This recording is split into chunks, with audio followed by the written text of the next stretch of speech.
Hello, everybody. Hope you're doing well today. I want to take a few moments, and today, let's see, this is part 4 of my introducing Sonja and me to the Illinois Church of God. And so, anyway, I appreciate the favorable comments. Had several of you commenting that you've enjoyed the videos, and so I wished I could be right there in the room with you, talking to you, but it's hard for me to be in more than one place at one time. I haven't got to the point that I can break the laws of physics. But through video, I guess we are breaking the laws of physics. So anyway, let me jump in today to today's video as I introduce myself to you. This is part 4, and I've entitled it Fort Mill 1.0. And so that'll kind of be a cue to you that there is at least a 2.0, and there is, and we'll talk about that at the appropriate time. But I've given today a subtopic or a subtitle of Every Setback is a Setup for a Comeback. Now, I'm not that clever in coining phrases like that. I got this all the way back in 2005 in a revival I had with Ishmael Charles. I brought him in. I believe Brother Ishmael now is the administrative bishop for the Caribbean, but a very successful pastor and just got a great testimony, great preacher. So I brought him in, and he shared from his own life some incredible setbacks that he had and how God wove those things together for an incredible comeback. Well, so I thought about that as I was thinking about this stage of Sonja and my life in ministry. So if you'll remember, part 3 last week, I talked about being fired. And so in 9 months, I moved from being married and going to our first assignment. I was so excited. And within 9 months, I'm back living with my parents. And so, you know, what are you to do? Now I have a wife to support, and I had hopes and dreams, and I'm sitting on my parents' doorstep. Well, I won't go into a lot of detail on this, but within just a few weeks, long story short, Fort Mill Church of God was looking for a youth pastor under the leadership of their senior pastor, George Alford. Some of you may remember Brother Alford, just a wonderful man, a principal man. He was a missions rep for the Church of God, and so traveled. He may have probably came through Illinois back in the day. But at this time, he was pastoring there. And so I'll never forget, Sonja and I drove to Spartanburg, South Carolina at a hotel. Every time, and I've driven down that interstate, I mean, maybe thousands of times, but I'm sure hundreds of times over the years. Every time I drive by there, I look over there when I'm heading west. I look over there to the right, and I'll see that hotel and think about our meal with Brother Alford. And long story short, the church called us, with his recommendation, the church called us to be their youth pastor. So within a few weeks, I ended up going to Fort Mill as the youth pastor. I'll never forget, I showed up on a Wednesday night. Was my first service was on a Wednesday night. Brother Alford had to be out of town, and he said, "David, why don't you come and you preach for us?" And Brother Alford, great man. He was a single guy, sometimes a little short on remembering details, didn't have a wife to keep him straight. Well, he forgot to tell him that I was showing up. And so I showed up. Nobody knew me. You know, I don't even know how they hired me. I don't know if Brother Alford just hired me on the spot and then told the board of the board, but I didn't interview. So anyway, I was hired. I showed up and to preach, and they didn't even know I was coming. And so that was kind of a funny, awkward experience, but it worked out fine. And it was a wonderful 9 months there working with Brother Alford. I could tell he was quite a character in a very positive sense. I mean this. And I could just tell you some great stories of living and working with Brother George Alford, a wonderful man, and just what Sonja and I needed for healing and regrouping, but making a comeback. And so a couple of things I want to share here. And number one is that my setback truly set me up for the most significant, probably the most fruitful season of my life as a pastor. And every place we went, God blessed us, and I have nothing but the deep appreciation for every place we went.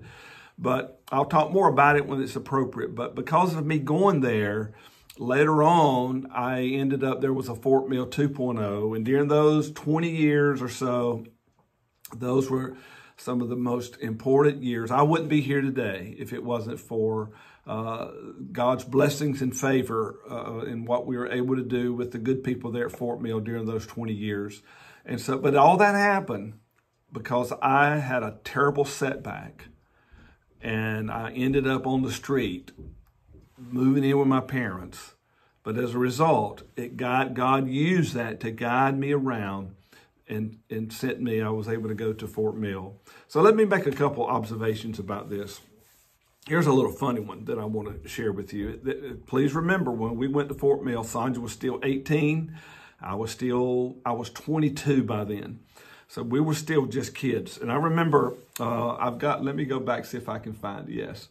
At our wedding, this is one of our funny little stories that when we do marriage classes and stuff and marriage seminars.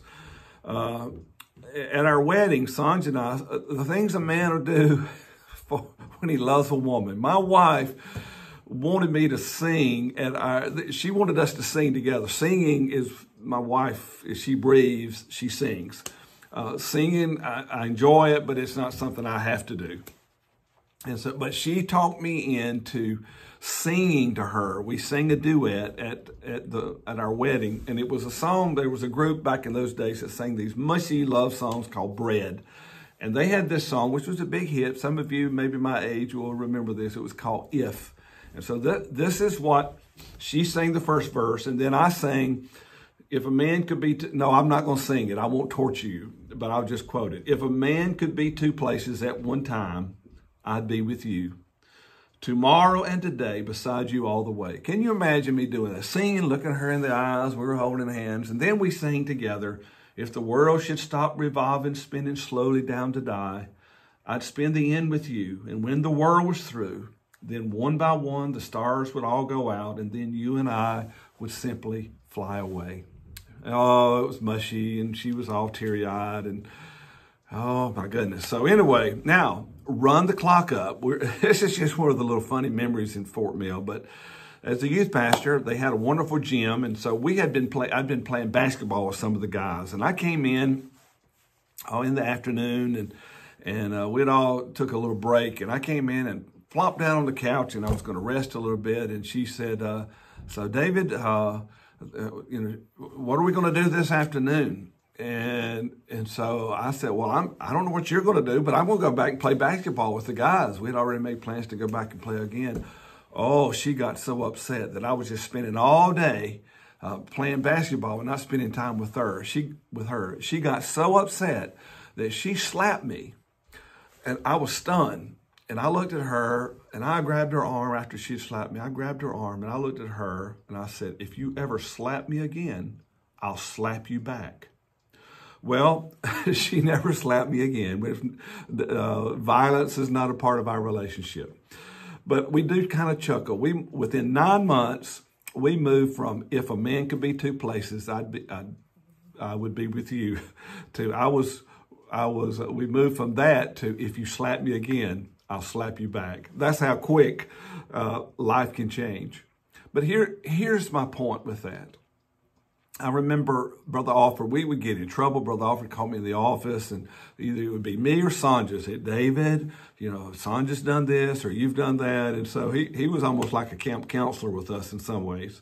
But here's the point that I want to remind you right now, because you may be going through a setback season in your life, or you may feel like, even as a youth pastor there were days I didn't know what to do. It was over my head to know what to do. This was back before youth pastors were really an accepted part of a church staff. And so Fort Mill has always been kind of a cutting edge church in a lot of ways. And so they'd hired a youth pastor, but they didn't know what to do with me. I didn't know what to do with me. And so I was overwhelmed. And maybe you're overwhelmed. Maybe you've gone through a setback. I want to remind you, just like those two kids David and Sonja, youth pastor at Fort Mill. We're not the same people now that we were then. And you will not be the same person in a year, in 5 years, in 10 years. You're not going to be the same person you are right now. Don't give up on yourself. Keep growing. You can go from this, or you can grow through this. You can run from it, or you can run into it and say, I'm going to learn. I'm going to be better because of this. I will not let this defeat me. And so truly, your setback right now can be the catalyst for you to have a comeback because you're a different person. There's another thing about that season of life that I want to highlight. And that is, there were some young couples that were a little older than us, but they were the young couples of the church at that time. And they took us under their wings. And they loved on us. And we, for a youth pastor at those times, you know, we made a good little check.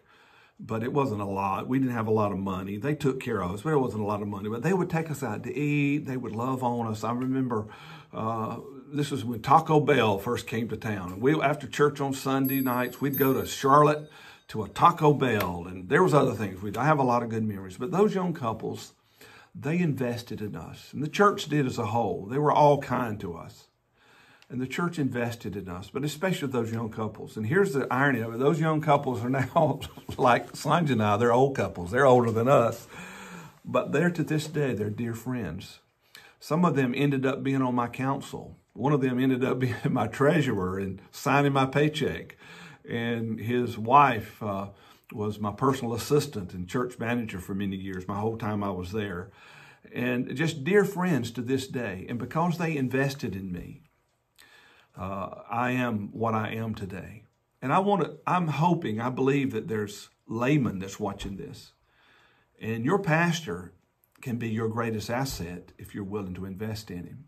I don't know why it is, but and I talk to preachers' kids a lot and people that don't want to be in the ministry because of the way their parents were treated. And I know there's bad apples that pastors sometimes deserve some of the things that maybe have happened to them. But most of the time, they're human. They make mistakes, but they're good people. They're called of God. And I don't understand why some people take pride in making their pastor's life hard. Or I've even had, especially as an overseer, I run into this more often than I should. But the people that have a reputation, and churches that have a reputation for being hard on a pastor, and making life hard on him. And if we don't like him, we'll run him off. And they take pride in that. And you never know. Those are God-called men and women. They're not perfect. But if you'll love them and you'll believe in them and you'll help them grow and give them space to grow and show grace to them, one day those two kids at Fort Mill ended up being a pretty good pastor for them. And Fort Mill at that time reached their height, and numerically and in a lot of other ways. And it would have never happened if they hadn't seen a kid come in with a lot of faults and flaws, but they loved us and they invested in us. And so if you're a good Church of God layman, or if you're, it don't matter what denomination you are, but you're a churchman, a churchwoman, you have a church and you have a pastor. Of course, if they are morally corrupt and they have fallen from the faith, of course you have to deal with that. But most of the things that give us angst against our pastor is just that we don't agree with him. We don't like what he or she's trying to do, and maybe we just don't even like them. But I want you to show mercy. I want you to show grace. I want you to invest in those people. And they will not always be the person they are today. And maybe because of you, they'll be a better person. So your pastor does not have to be your greatest liability. Your pastor and those kids, that staff, those young youth pastors or children's pastor or whoever, invest in them, believe in them. Who knows? Maybe one day they'll be your best pastor ever. They'll come in and be a pastor to your children and your children's children. And so give forward, invest in your pastors. So anyway, I want to wrap this up. Here's the key. Every setback is a setup for a comeback. Every setback is a setup for a comeback. And I'm not just talking to ministers today. I'm talking to all of us, and maybe you're going through a tough time. But in particular, I want to remind those the amazing ministerial team here in Illinois that I'm beginning to know. I'm meeting more of you every week. Talked to Brother Brandon Smith today and did a little video for him a little bit ago before this. And it was a joy speaking to him there with his church, preparing that video. So I'm meeting more of you every day. And I just want to remind you here, God has a place for you. And maybe I'm talking to somebody here today, one of my ministers, or you used to be a minister. And maybe you had such a setback that you think that it's all over. I want to remind you that if God's called you, He has a place for you. Don't quit. Maybe you've quit. I want to speak to you today. Maybe it's time to get back in the yoke. Jesus said, my yoke is easy, my burden is light. And there's a place for you. Don't give up. Jesus hasn't given up on you. And so if you've quit, I want you to get back in the race. You can still win. You can still run to win. Maybe you feel trapped. You haven't quit publicly, but you've quit privately. You're going through the motions, but your heart's not in it. I want you to grow through this. Don't give up. Don't give up. Don't go from it. Grow through it. Believe in yourself. There's a place for you. God still has His hand on you. So anyway, that's my thoughts for today. Let me have a word of prayer for you, and we'll get out of here and let you carry on with your day, and I'll carry on with mine. But let me just say I love you. I thank you, especially to the Illinois team. I thank you for being faithful. I thank you for being faithful at your task. I thank you for being faithful to the Church of God Covenant and making my job. If it wasn't for you being supporting this office and the tithe of the tithe and being committed to one another, that nothing that we do in this great state would be possible. So I thank you, pastors and church members. I thank you for all you do, and I love and honor you today. And let me just bless you. In the name of the Father, the Son, and the Holy Spirit, I pray that the Lord will bless you and keep you, that He'll make His face shine upon you and be gracious to you, and that He'll lift up His countenance upon you and give you peace. God be with you. And as Paul said, run to win. There's a prize. There's a crown waiting for you. Don't give up. God's got a place for you. This setback is temporary. There's always a comeback in the making.